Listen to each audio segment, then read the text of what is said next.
Hey, this is how I make curved floors for Sims 3. Let's go! First off, I made a image in Photoshop.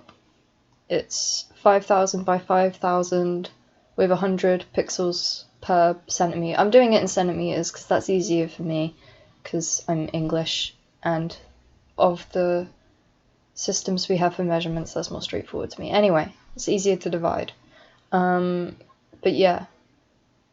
I did 5000 by 5000 because a 5 by 5 grid was as big as I thought it would need to be, because I wanted the curves that I create to mirror the way that the curves work with the pools in Sims anyway, in terms of being able to scale the x or y of the curve. So you can have like a 1 by 1 curve, which would just be like a quarter of a circle, or like a 1 by 2 curve that would stretch that quarter to be 2 tiles wide, like you get with the pools. I want it to be able to have a cutout that mirrors the way that that masks.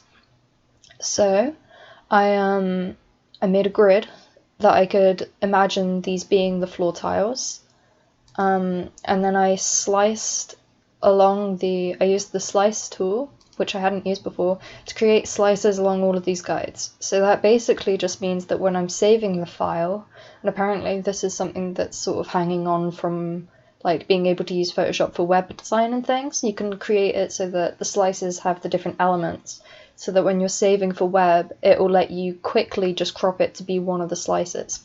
So what I did then was I just filled the background with green, just a RGB green, and then made a ellipse. And then if I zoom out, you can see I've continued the guides way out here using the centimeters and everything. And what I'm doing here is I'm just taking a circle, and then if the circle, okay, say I've got it completely like so. I mean, usually I'd snap it to make sure it's accurate, but if I've got it like this, then I'm creating a curve that I would consider to be 2.5 by 2.5, because it's half of the 5 by 5 grid. And then in this case, say I wanted to save this curve here, and like the ellipse is filled with RGB red as well. Oh, let me confirm that. The ellipse is filled with RGB red, so that when it's using this as a part mask, by default it will have it so that one's one channel and the other's the other channel, so it's castable, so you can recolor each part independently. So if I go from here to export, say for web, or use a shortcut to do the same, I can then select each slice like this, and if you double click on it, you can rename what I'm going to call it. So say I'm doing, in this case, a 2.5 by 2.5, and then what I tend to do is just name it A, because it's like the first section of the curve, and then I'll double click here, do the same, call it B, and then that one, and then after that it just mirrors. So in this case it would be kind of redundant to make a parts D and E if I could just make parts A, B, and C. So in this case 2.5 by 2.5A, and then 2.5 by 2.5B, and 2.5 by 2.5C. Okay, fuck. I forgot that, wait, you can't just hit, okay, you can't just hit Control A to select all of these, but you can just drag like that. I forgot, okay, my mistake last time was doing all of this in JPEG and forgetting that TSR needs to open it as a PNG. So if you're going to do this, do it in PNG first, but make sure that it doesn't change the colors, keep them being RGB. You can't let the color profile change because then it won't work the same with the parts, with the part mask. So in this case, I would just select these three that I've just done, and then save, and I'm just going to call this well, I'll just call it the same, 2.5 by 2.5, save, and then in TSR Workshop, what I've done here is just new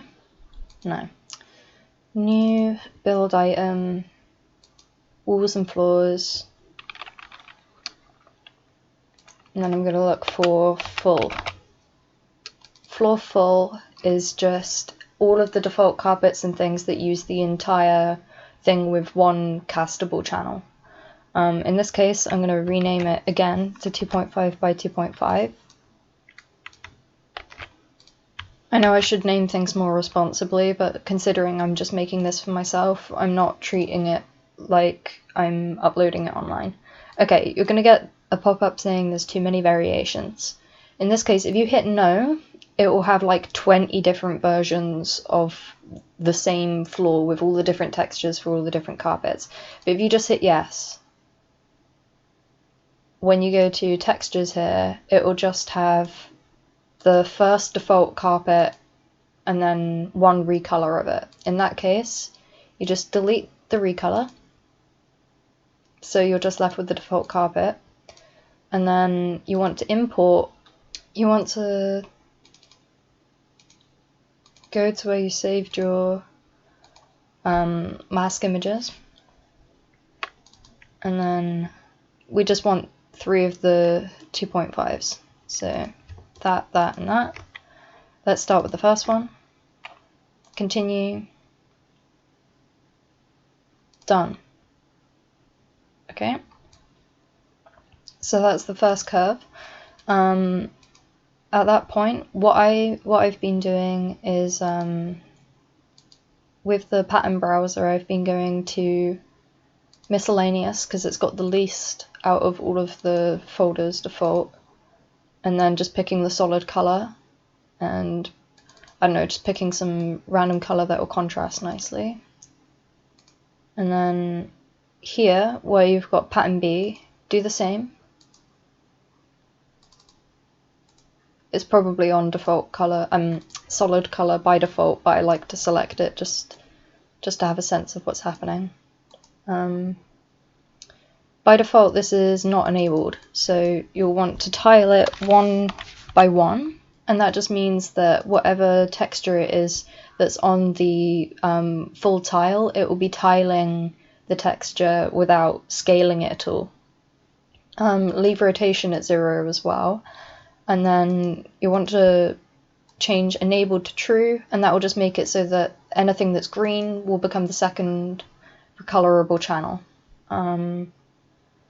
Yeah, so that's one floor done, and then you just hit duplicate, and then with the mask, import the second part of your curve, continue, done. And then it will say, do you want to replace the current texture with the new texture? When it says that, it doesn't just mean for this floor, it means for the entire project. If you hit yes, it'll make every instance of the texture that you've just replaced with this one. So don't hit yes, because you'll end up with just a bunch of them that have the same part. If you hit no, you'll have 2 different floor textures now. And because you duplicated the first one into the second one, it keeps the information about what patterns to use. So it's just a simple matter at that point of duplicating it for each piece of the curve, and then importing each piece.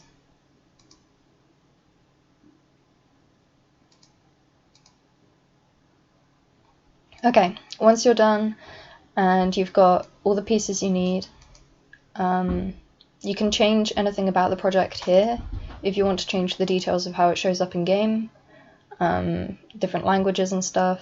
You can change the price if you want to. And then to export this, because there's more than 2 variations, you would get the same error that you got at the beginning. What that was warning is that you can't treat this as a Sims 3 pack if it has that many variations. It has to be a package file.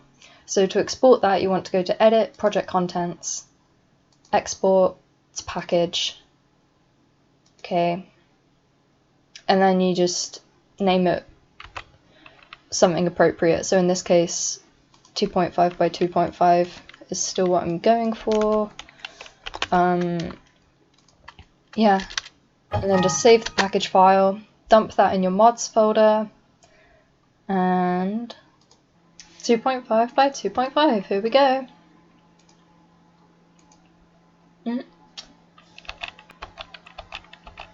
You have to sort of jigsaw things about a little to get everything to line up, but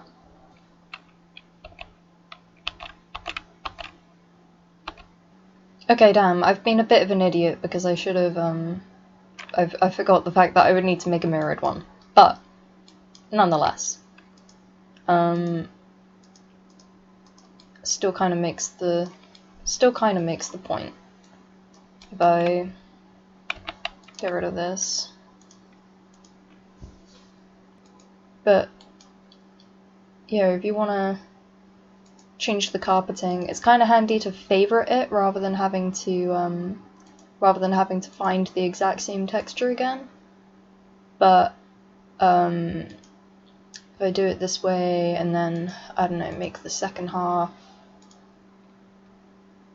I don't know, some weird metal flooring, and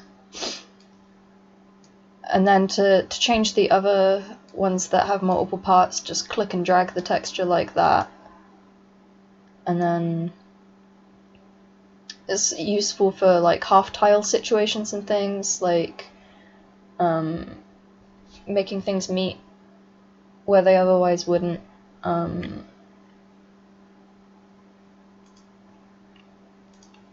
Metals.